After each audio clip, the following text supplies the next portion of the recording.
So what's happening YouTube? Today we're going to be showing you how to change this burner seal on this vaillant boiler. So the first thing you want to do is make sure that the boiler is completely isolated from the wall and there's no electricity running through it. Then you want to be removing the silencer, and with a 10mm socket remove the 4 nuts.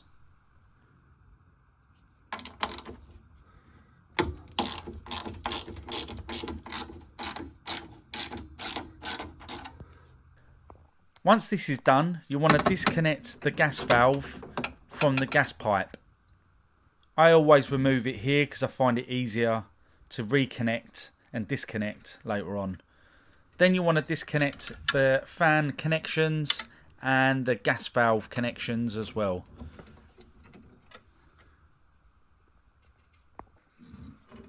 Now you can safely remove the burner from the chamber. Just be careful with all the other cables and everything else that will attach to it as you pull it out. But as you can see, this hasn't been done probably since ever.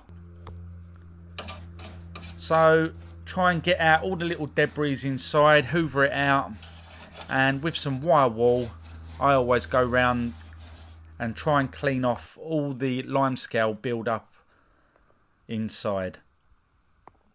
Once this is done, flush it through with some water, but always make sure that you clean the trap out afterwards because it will be full up with debris, as you can see.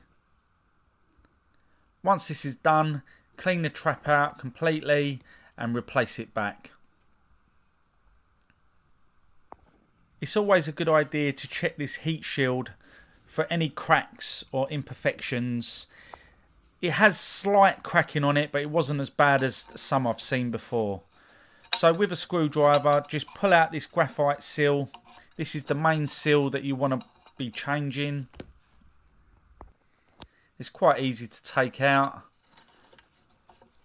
It literally just pulls out completely.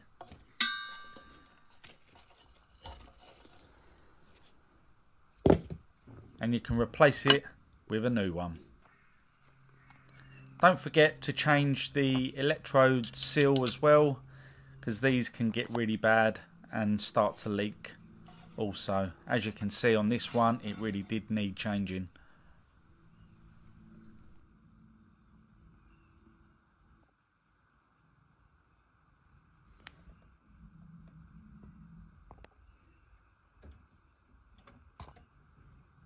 It comes with this kind of copper grease stuff that you can put around the nuts. Pop it all back in. Use the new fresh nuts, not the old ones. And tighten it up. But don't forget that plate. I always forget that plate. Tighten them all up.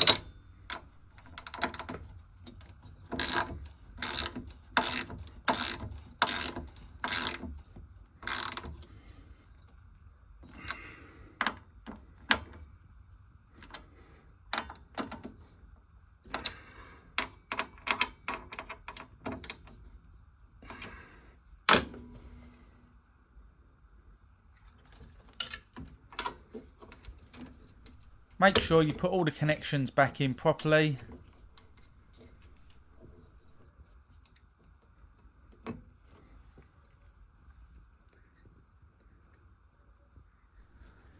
Now when connecting up the gas pipe again, it always gives you a new fibre washer, so make sure you use that as well.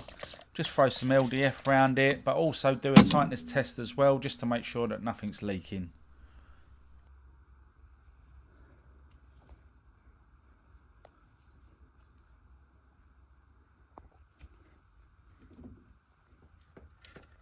So now that all your connections are all back into place, it's now to fire it up and make sure that everything's working as it should. Let me know in the comments below and what I forgot to put on here. I'd like to see if you actually knew what it was. So as always, do your combustion checks and don't forget to like and subscribe, and I'll catch you on the next one.